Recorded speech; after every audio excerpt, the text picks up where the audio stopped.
So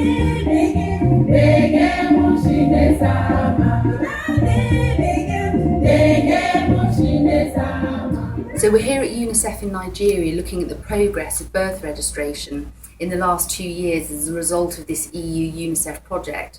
Now the country's had some really specific challenges in that time. Firstly, Ebola, which is highly likely to have prevented people having their births registered in health centres.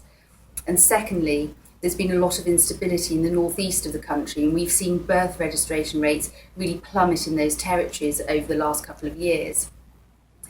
Now, the third significant factor is that Nigeria's got a really booming population, so 181 million people currently, and it's estimated that by the year 2050, Nigeria will be responsible for 1/10 of the world's births. So it's really vital that the civil registration infrastructure is really strong and in place in this country, not just to benefit the children of today, but to build capacity for future generations in both protecting their rights and also at the level of planning, good governance, knowing how big the population is and what their needs are. Starting from October 2013, UNICEF supported National Population Commission to bring together broad stakeholders that will be looking at sustaining the National Plan of Action for CRVS in Nigeria. This includes the National Identity Card Management Office, the Immigrations Office. There's been a lot of work with the religious and traditional institutions, the civil society organizations, and broad actors of those that are in the pipeline of ensuring a wider coverage of birth registration, particularly that will feed it into the CRVS systems that is being built in Nigeria.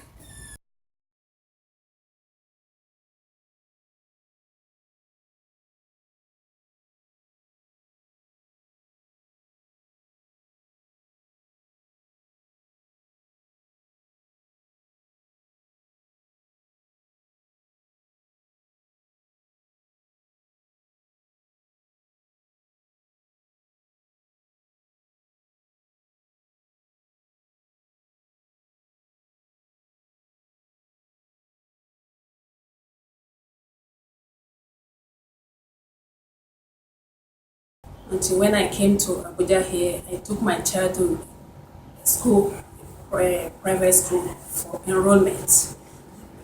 They insisted that I must bring birth certificate from NPOC. It took me like 10 minutes to get this birth certificate from them at no cost. So that very day I returned. Nigeria as a developing country needs a very comprehensive system of civil registration system on ground, as most of the vital statistics generated must come from those effective, a very good civil registration system. And this, we know, we cannot have important statistics like, calculating infant mortality rate or maternal mortality rate, which are very key. The level of so many indices that are required for development purposes, which cannot be obtained unless we have a very good civil registration system on ground that generates vital statistics that can be used for development purposes. Okay, the local government councils issues birth certificates and they charge revenue. They issue birth certificate to generate revenue. They don't generate any demographic data out of it. We issue birth certificate free of charge and we generate data, demographic data. Meanwhile, initially they saw us as a threat because they are losing their revenue since we are giving it out free. But over time now, they have come to realize that the data will return back to them for planning is more cost effective compared to the revenue they are losing. The UNICEF. Of course, we all know that this day itself is also a day being projected by the United Nations. But we all know, and I don't want to go back to all that I've been told. I'll just ask you a few questions. How many of us have a birth certificate from National Population Commission? How many of us from National Population Commission? If you have, let me see your hand. So the one you have is different. You don't even know. Will you do that as an homework and ask your mommy that mommy, is my birth registered with who? And then the national population, we're going to come to your school and register your birth. Learn to speak out. Thank you very much for listening. Thank you for her. Give her a round of applause. It's 25 minutes to the top of the hour, and we are still talking about children's rights right here on 95.1 Nigeria Info. Sharon Oladiji is our guest, the child protection specialist with UNICEF Nigeria. Now, if you want to be part of this conversation, go ahead and send a text. And some of the problems we have, for example, is also health planning. I'll give you an example. The graduates, 21 years old, 22 years old, were born 22 years ago. Yeah. So right now we have a lot of people who are doing this thousands and millions. They were born 22 years ago. We ought to have known that 22 years down the line, this million young people will be ready for work. They should be ready to go into the society. They should have means of livelihood. They should have jobs to do. They should have all that. So we should plan ahead. So we should plan ahead. But if we do not know the number of children that are born today, how are we going to plan 10 years down the line, 20 years down the line? And that's part of the problem we're having. And can I quickly tell you about Rapid SMS Nigeria if you're listening to me?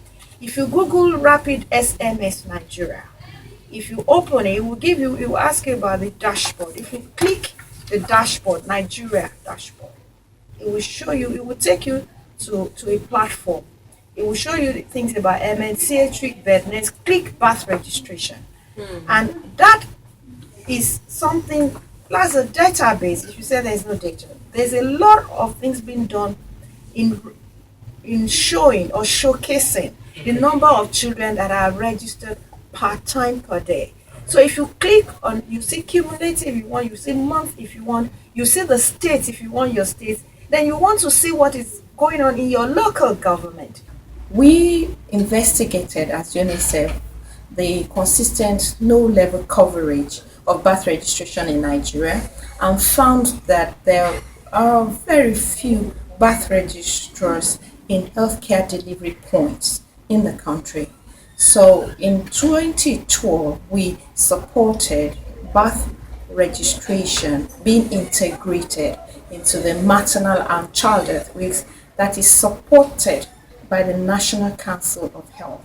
This kind of has opened up a lot of opportunities to register massive number of especially under one children across the health centers in the country, to the extent that there's been a giant leap in the number of under one that were registered in 2011 compared with 2012, 2013 and now 2014. We keep on seeing the progress, we're monitoring the progress. And for under 5, we also are working with the National Council of Education to integrate birth registration activities into the basic education sector in Nigeria. There are insufficient registrars to register children, especially at the health centers. So we were able to work with the National Council of Health to integrate birth registration activities into the maternal and child health clinics. So twice a year, the country, all over the country, runs the maternal and child health weeks. So this is one of the centers of the maternal and child health weeks, and we've been able to integrate birth registration activities into the package of services that are rendered to mothers and children in these health centers. When the maternal and child health now, you see the mothers are coming down We said we have materials now, the birth certificate are available. We register them and we issue them instantly. We don't ask them to go and come back for the birth certificate. Because of the integration now, we have been on 1 week, we keep informing them that this week of maternal and child health, we have everything for them, including the birth certificate is available.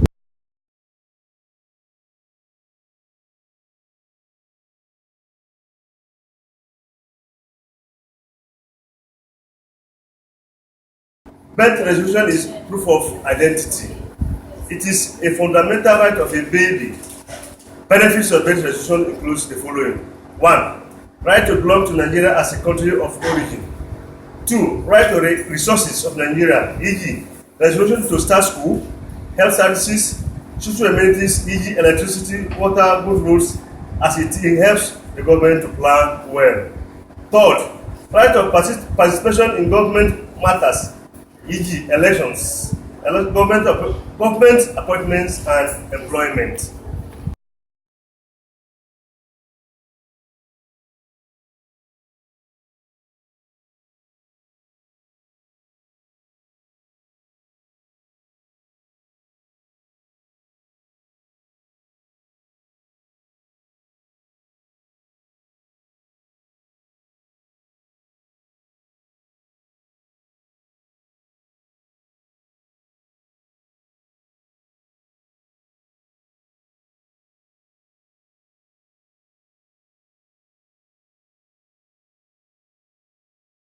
Yeah, the National Agency, NAPTIP, works with children, victims of human trafficking, and then many of them, when we ask them about their birth certificate, many of them don't have any idea about it. And then with the introduction of having a central data system or having a common data where the information about their birth is captured, will go a long way in helping us, because the agency deals with children who are below 18 years, so that when they come and then many of them assume the age they are not, falling back on the data already in the data bank about what their ages are, we'll be able to know exactly what their ages are, then know whether we're really working within our mandate or not. And at the same time also, it will help us in monitoring children about their movement, so that when they come, their names are already there in the data system, and then we'll be able to know when a victim has come repeatedly or been circled by their traffickers, and then it will also help the agency in its preventive measures. The issue of having the biometrics will then help us to move a step further to confirm their names, even when they come with such different names, because the data is already captured in the biometrics, and that is a data you cannot alter. I believe that going forward, the electronic database is so important, especially for registration of birth. Then, if births are registered electronically, then we'll be able to link up with other databases of immigration, NAPTIP, National Identity Management Commission, and also that of the police. So it's easy to trace and identify someone. For NAPTIP, it's very helpful because we don't have to now start spending maybe weeks trying to discover the real identity of a victim. And also, anywhere victims appear, they can easily be traced and know who they are. So I think that's where we should be going. We should be going in the next year or so, in order to bring this linkage of all these databases, so we can have a proper identification of victims of trafficking. In terms of Nigeria, the best way we can strengthen the right of a child is to give an individual an identity. And this identity cannot succeed until all agencies work together in a unified form. And this form must be digital, must be verifiable, and must be accepted. That's why we have increased the demand by collaborating with National Population Commission that if you need a passport, you must give a document from National Population Commission. I think it's a good practice others can copy.